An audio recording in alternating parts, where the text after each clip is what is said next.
भूषण जी आपके पास आए और उन्होंने आपसे कहा कि भाई प्लीज मुझे बाला साहब ठाकरे से मिलवा दीजिए, प्लीज मुझे स्मिता ठाकरे से मिलवा दीजिए, प्लीज मुझे सहारा श्री से मिलवा दीजिए। मैं आप सबको ये बताना चाहती हूँ कि सोनू निगम जी खुद 5 रुपए में दिल्ली की रामलीला में गाना गाते थे। वहां से इनको स्पॉट किया गुलशन कुमार जी ने। उन्होंने इनका टैलेंट पहचाना, इनको टिकट्स दी फ्लाइट की, इनको बॉम्बे बुलाया और इनसे कहा गया कि बेटा मैं तुझे बहुत बड़ा कलाकार बनाऊंगा। आप बताइए सोनू निगम जी, आपसे ये बात कही गई कि नहीं कही गई कि आपको बहुत बड़ा कलाकार बनाएंगे? कही गई। और गुलशन जी ने आपकी इतनी एल्बम्स की, इतनी फिल्म्स की, आपको इतना इतना इतना ऊंचे मुकाम पे पहुंचाया। नमस्कार दोस्तों, कुछ दिनों से सोनू निगम जी जो हैं वो कैंपेन चला रहे हैं टी सीरीज और भूषण कुमार जी के प्रति। तो इस सिलसिले में मैं ये बोलना चाहती हूँ कि टी सीरीज ने आज तक हजारों कलाकारों को ब्रेक दिया है, जो कि आउटसाइडर्स हैं, जो इंडस्ट्री से नहीं जुड़े हुए। उसमें म्यूजिक डायरेक्टर्स हैं, सिंगर्स हैं, लिरिसिस्ट हैं, एक्टर्स हैं, डायरेक्टर्स हैं। मैंने खुद अपनी डायरेक्टेड फिल्म यारियां में 10 न्यू कमर्स को चांस दिया।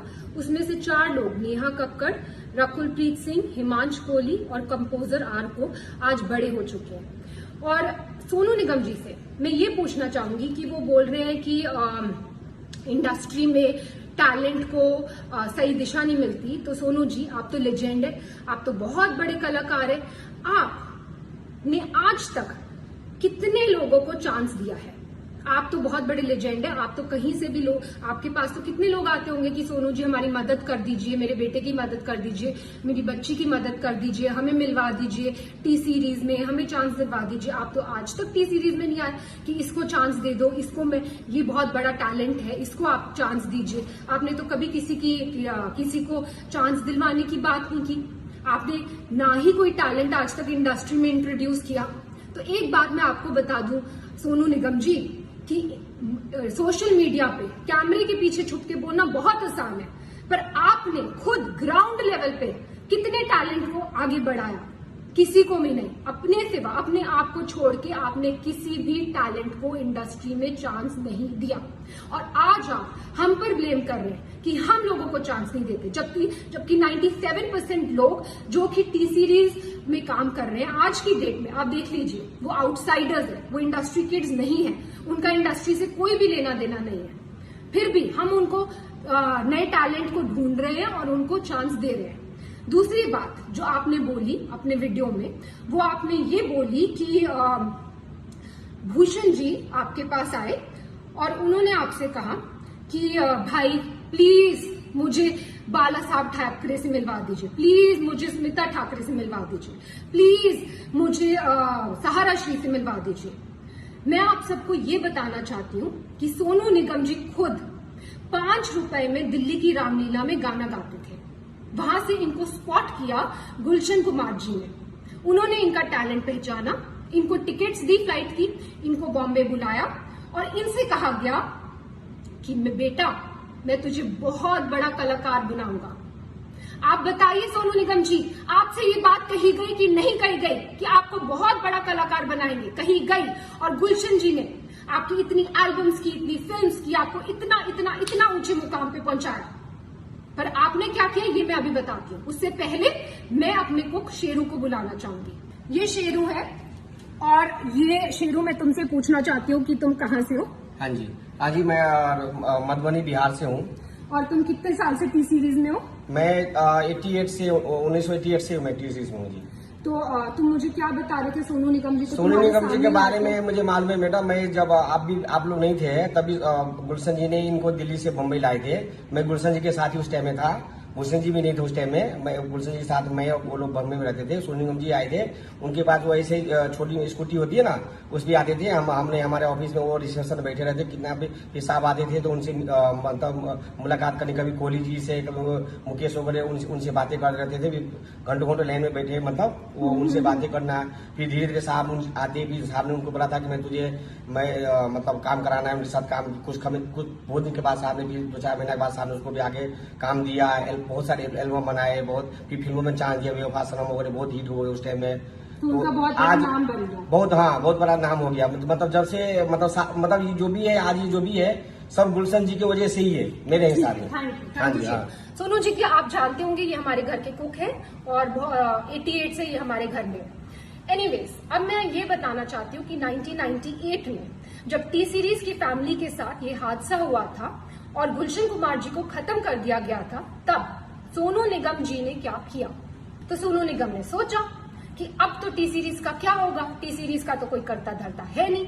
ननू यानी कि भूषण कुमार, जो कि गुलशन कुमार जी के बेटे हैं, वो तो सिर्फ 18 साल के हैं, उनको तो कुछ आता धोता है नहीं। वो तो खुद ही मेरे पास आके हेल्प कर रहे हैं, मांग रहे हैं कि भाई मुझे इससे मिलवा दो, मुझे इससे मिलवा दो। वो तो किसी को इंडस्ट्री में जानते नहीं है, तो ये कंपनी तो खत्म होने वाली है, तो भाई मैं पहले अपने आप को सेफ गार्ड कर लूं। तो इन्होंने जाकर एक दूसरी म्यूजिक कंपनी के साथ, इनकी मतलब कोई भी वो नहीं थी, कोई भी इनको थैंकफुलनेस नहीं थी कि टी सीरीज ने मुझे इतना आगे बढ़ाया। आज टी सीरीज फैमिली में इतनी बड़ी प्रॉब्लम आई है तो मैं इनके साथ खड़ा रहूं, मैं भूषण की हेल्प करूं और उसको मिलवाऊं लोगों से। रादर ये तो खुद दूसरी कंपनी के साथ जाकर इन्होंने एल्बम कर ली और भूषण इनके पास आकर मदद मांग रहे हैं कि भाई मुझे ये कर दे, वो कर दे, और इस मदद का एहसान ये आज जता रहे हैं, वीडियो बनाकर जता रहे कि तूने मुझसे ये मदद मांगी। एनीवेज, तो भूषण जी ने इनसे मदद मांगी कि भाई प्लीज मेरे लिए दीवाना एल्बम कर दो, क्योंकि ये तो भाई पूरी तरह से एहसान फरामोश होकर दूसरी कंपनी में चले गए थे। और इन्होंने जब अब इन्होंने एटीट्यूड दिखाया कि वो मेरे सामने आए, मुझसे मदद मांगे, और मदद इन्होंने करी भी और उसका भी एहसान जता रहे हैं। इन्होंने दीवाना एल्बम करी, ठीक है। फिर उसके बाद इन्होंने जो वीडियो में दूसरी बात कही वो ये कही है कि भूषण जी ने इनसे मदद मांगी कि भाई मुझे अब्बू सलीम से बचा ले। अब मैं आपसे ये पूछना चाहती हूँ सोनू निगम जी कि अब्बू सलीम से बचाने के लिए भूषण जी आपके पास क्यों आए? प्लीज इस बात पे तहकीकात की जाए। क्या सोनू जी के रिश्ते थे अब्बू सलीम से? डेफिनेटली थे, तभी तो वो उनके पास मदद मांगने आए, और इन्होंने खुद अपने वीडियो में बोला है कि वो उनके पास मदद मांगने आए। नेक्स्ट चीज जो मैं ये बोलना चाहती हूँ कि सोनू जी ने बोला है कि भूषण जी पे एक लड़की ने आरोप लगाया मीटू का, और उसके बाद वो आरोप वापस ले लिया गया और भूषण जी ने माफिया की चाल चली, पर मीडिया को सब पता है, मतलब भूषण जी मीटू रेपिस्ट है, लेकिन ये बात माफिया ने दबा ली। अब मैं आपको ये बताना चाहती हूँ सोनू जी कि मीटू एक बहुत ही अच्छी मूवमेंट थी जो स्टार्ट की गई इसलिए ताकि सोसाइटी में जो ऐसे लोग हैं, जो बुरे लोग हैं, उनका सफाया हो सके।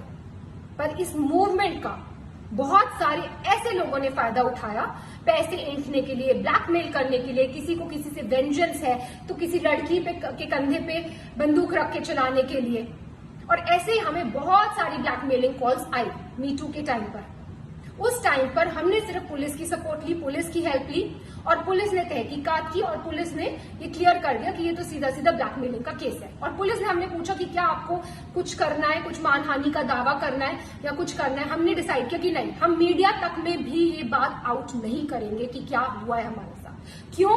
क्योंकि हम खुद किसी लड़की को डाउन क्यों करें, हम किसी लड़की को क्यों उसको इस तरह भरे बाजार में उसकी इज्जत उतारें। लेकिन उसका ऐसे बहुत सारे केसेस आए हमारे पास, और उसका फायदा आप जैसे लोग उठाते हैं। और कई लड़कियों ने एडमिट भी किया कि कई लोगों ने, जो सच्चे दुश्मन है इंडस्ट्री में, उन्होंने, वो पीछे थे इस मिली भगत के। लेकिन देखिए आप आज भी इसका फायदा उठा रहे। मैं पूछना चाहती हूँ सोनू निगम जी, क्या है मीटू मूवमेंट? मैं लगा दूं आप पे मीटू, तो मैं लगा दूं आप पे मीटू, बोल दूं आप मीटू रेपिस्ट है, हो जाएंगे आप मीटू रेपिस्ट। तो प्लीज सोच समझ के वीडियो बनाया कीजिए, क्योंकि आपने धमकाया वीडियो में कि आप उस लड़की का वीडियो आउट कर देंगे।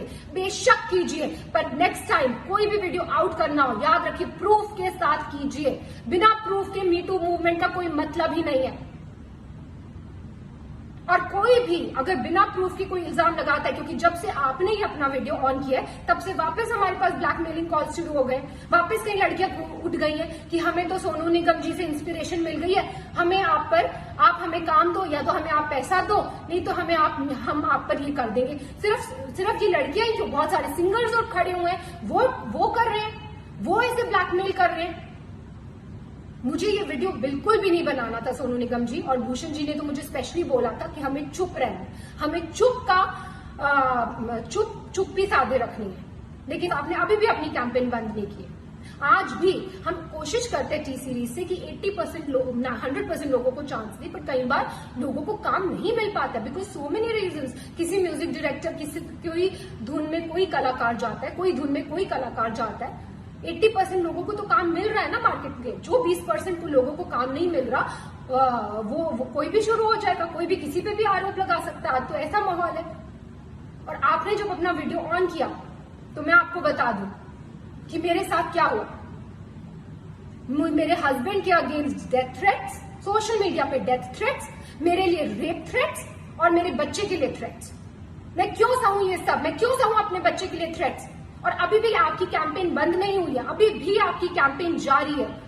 आप इतने सारे सिंगर्स को अभी भी इकट्ठा कर रहे हैं और उनको एक गठबंधन बना रहे हैं और उनको बहका कर जिनको काम नहीं मिल रहा फॉर वट एवर रीजन्स, उनको काम इस बात में लगा रहे हैं, इस पब्लिसिटी लेने के ये मुद्दे में लगा रहे हैं कि उनके आपके साथ मिल जाए और टी सीरीज को हम कैसे खत्म कर दें, भूषण कुमार को हम कैसे खत्म कर दें। एक बात मैं आपसे कहना चाहूंगी सोनू निगम जी, आप किस टाइप की हैं ये तो आपकी बीवी ने क्लियर कर दिया था। उन्होंने खुद आप पे, आपको याद है, आपकी बीवी ने खुद आप पे इल्जाम लगाए हैं। प्लीज याद कीजिए उन इल्जामों को। आपने पब्लिकली जो आपकी बीवी ने आप पे इल्जाम लगाए थे और फिर आप दूसरों पे इल्जाम लगाइए।